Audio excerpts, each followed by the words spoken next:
And we've been working with Rudy for, I think, about a year and a half now. Even before we ever had Dog House open, we were still working with them and helping to support, you know, when they're doing the plantings, bringing them food and supporting everybody.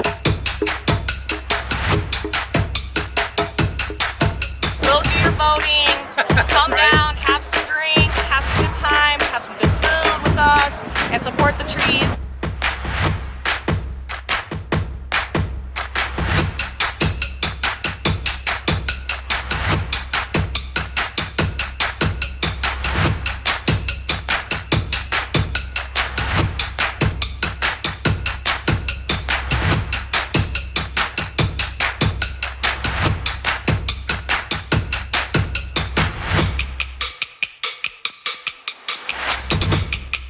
Really just kind of a fun atmosphere.